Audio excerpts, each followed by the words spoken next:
Hello friends, welcome back to my channel. कैसे हैं आप सब? आई होप आप सब बहुत अच्छे होंगे। तो जैसा है, ये अगली सुबह, अगला मॉर्निंग और ये अगला मेरा पर्सनल व्लॉग। तो चलिए देखिए आज के मेरे व्लॉग में क्या है, कैसा है। और हमारे घर पे कोई स्पेशल गेस्ट आने वाले हैं, मैं आपको उनसे भी मिलाऊंगी। तो चलिए देखिए मेरे व्लॉग में क्या है, कैसा है। और ये देविक राजा, देखिए देविक क्या हो रहे हैं? इल्ले क्या क्या हो रहा है, बोलो। और अपनी टॉय नीचे गिरी, उसको उठाओ, उठाओ अपनी टॉय, उठाओ। नो, कहाँ जा रहे हो? जाओ, पापा बुला रहे हैं, जाओ। तो अगेन बारिश आज बहुत अच्छी हुई है, वेदर काफ़ी ज़्यादा अच्छा है।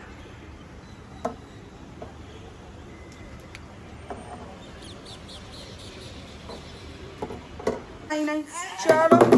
क्यों नहीं नहाना, क्यों नहीं नहाना, क्यों नहीं नहाना? क्यों, क्या हुआ, क्या हो गया? क्यों रोना आ रहा है देवी को, क्यों रोना आ रहा है? और पॉपुलेशन भी हो गई है, इसकी तबीयत ठीक नहीं है, काफी दिन से वो क्रैंकी हो रखा है।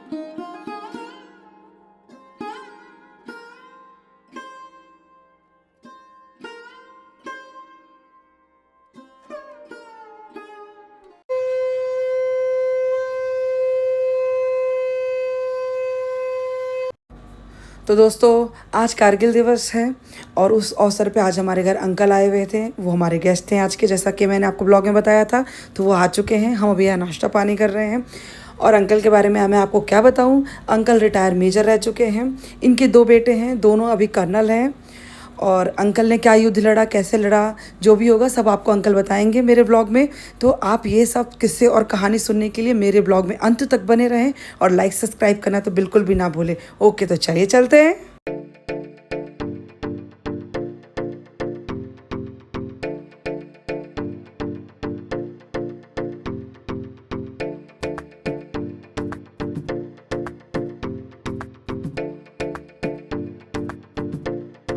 नमस्कार, मैं मेजर हरचंद राम यादव रिटायर्ड। मैं भारतीय थल सेना के अंदर 35 साल सर्विस किया है और मैं रेजिमेंट ऑफ आर्टिलरी के अंदर मैंने सेवाएं दी। मतलब मेरे 35 साल के पीरियड के अंदर मैंने 1971 का इंडो पाक जना वार, जिसमें आपको सबको पता है कि एक पूरी पाकिस्तान को इंडियन बड़े बहादुर इंडियन आर्मी ने पूरी पाकिस्तान के जना 13 दिन के अंदर भारत को उसके वर्ल्ड के नक्शे से उसका नाम ही गायब कर दिया।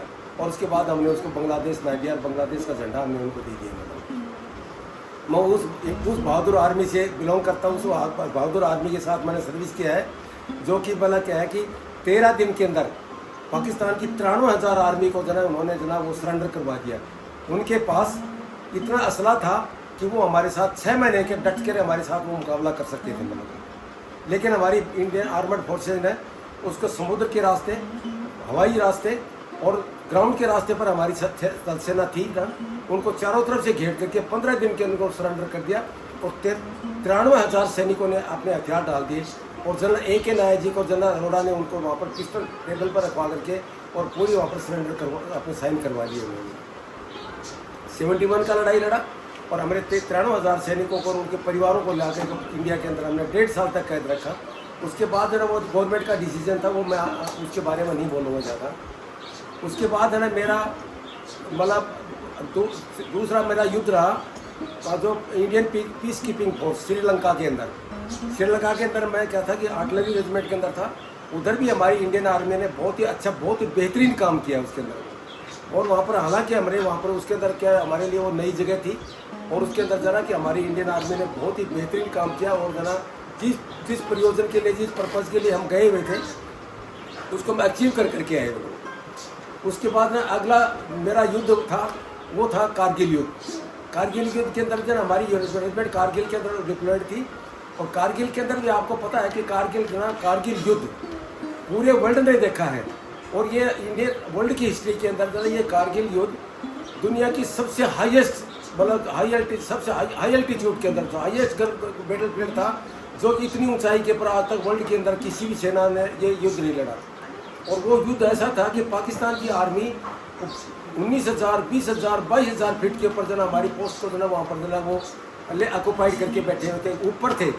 लेकिन हमारी बहादुर जवानों ने ना उसके उस युद्ध के अंदर लड़ने के लिए और ऐसी स्टीप क्लाइंबिंग कर करके बर्फीले इलाके के अंदर ना और जा करके उस युद्ध को जो ना कारगिल को हमने फतेह किया। पूरा वर्ल्ड की एक यही ओपिनियन था कि अभी देखते हैं इंडियन आर्मी जना कितने किस इस युद्ध को कैसे जीत सकती है। तो इंडियन आर्मी इतनी बहादुर थी जिसके अंदर उन्होंने मतलब क्या है कि ये मतलब युद्ध को है ना वो जीता और पाकिस्तान की आर्मी को वहाँ से खदेड़ करके भगाया उनको।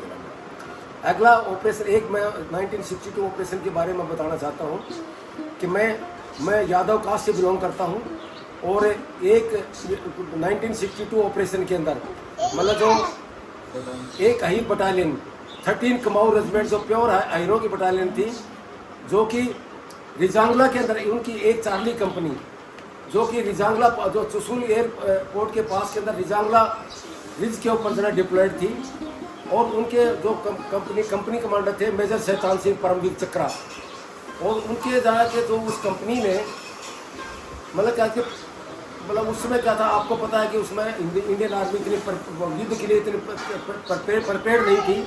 लेकिन फिर भी जो 13 कमाओ की जो चार्ली कंपनी जिसके अंदर 114 मेजर शैतान सिंह को मिलाकर 114 बहादुर जवान थे उसके अंदर चाइना ने उनके ऊपर 13 बार अटैक किया और 13 की 13 बार अटैक जना उस कंपनी ने उसको अटैक को रिपल्स कर दिया उसको वापस भगा दिया खदेड़ कर भगाया उनको। आखिर के अंदर उनके जितने पूरे अम्निशन था सब कुछ खत्म हो गया। मेजर शैतान सिंह भी वहाँ पर घायल हो गए।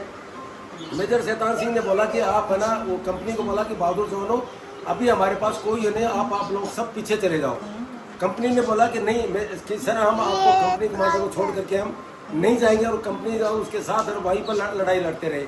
उस युद्ध के अंदर जना मेजर शैतान सिंह शहीद हो गए और 114 के 14 जवान जना वहाँ पर अपने जना गुत्थम गुत्था की लड़ाई के अंदर एक लास्ट बूंद तक जना वो लड़ते रहे और उन्होंने अपनी मतलब अपना बलिदान दे दिया उन्होंने। मतलब आज इंडिया की हिस्ट्री के अंदर जना ऐसा जबरदस्त युद्ध वार ऑफ रिजांगला आज तक कभी नहीं हुआ और जो 114 जवान वहाँ पर शहीद हो गए। उसके बाद जना उसमें मेरा बड़ा भाई मेजर नायब सरदार हरिराम जो कि उनके साथ कंपनी के एक जो प्लाटून के कमांडर थे उन्होंने बहादुरी के साथ किया। तो उन्होंने चाइना वालों ने मतलब ये लिख कर गए थे मेजर शैतान सिंह को और मेरे भाई के सिराने संगीन गाड़ कर लिख कर गए थे कि ऐसे बहादुर अगर जवान हमारी चाइनीज आर्मी हो तो हम पूरे वर्ल्ड को फतेह कर सकते हैं। इसके ऊपर जना मेजर शैतान सिंह को परमवीर चक्र और मेरे भाई हरिराम को जना वीर चक्र से सम्मानित किया गया जना। तो गाइस मुझे अच्छा रहा यादव तो आपको ये इंटरव्यू कैसा लगा? अच्छा लगा हो तो लाइक सब्सक्राइब करना तो बिल्कुल भी ना भूलें। ओके नेक्स्ट ब्लॉग में आप फिर से आप इनसे मिल सकते हैं अगर आप कमेंट बॉक्स में करें तो अंकल कैसा रहा आपका एक्सपीरियंस आज का? आज का बहुत अच्छा रहा। शिवानी जी और इनके जो हस्बैंड है अनिरुद्ध जी उनके घर में बैठा हुआ हूँ। ये मुझे दुर्गेश इनके घर में बैठा हुआ हूँ। ये मुझे क्या था कि मतलब टाइम टू टाइम मुझे रिस्पेक्ट देती हैं इतनी इज्जत देती सैनिकों के दोनों वाइफ हस्बैंड के ऊपर भारतीय आर्मड फोर्सेज के प्रति इनका बहुत ही रिस्पेक्ट है रिगार्ड है और इनका इतना दिल के अंदर इतनी सम्मान है। ये हमेशा मेरे बोलती सर आप एक बार हमारे घर आइए हमारे घर। ये इंटरव्यू में शिवानी जी के घर में बैठ करके दे रहा हूँ। और ये मैं बता रहा कि मेरे दो बेटे भारतीय थल सेना के अंदर दोनों कर्नल हैं दोनों और एक बेटा मेरा जना कारगिल में डिप्लॉयड है एक बेटा मेरे की पोस्टिंग और एक बेटा मेरा जो है तवांग के अंदर पोस्टेड है। दोनों बेटे बहुत ही मेरी तरह से वो भी जना बहुत ही बहादुर हैं और इन्होंने बहुत अच्छा इंडियन आर्मी के अंदर अभी ना अच्छा काम कर रहे हैं।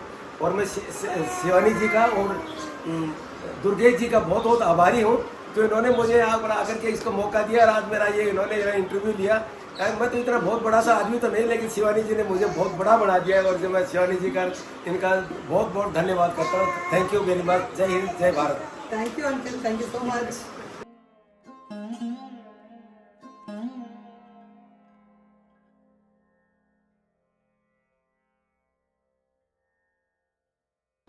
तो फ्रेंड्स आज का ये मेरा कारगिल विजय दिवस का ब्लॉग आपको कैसा लगा?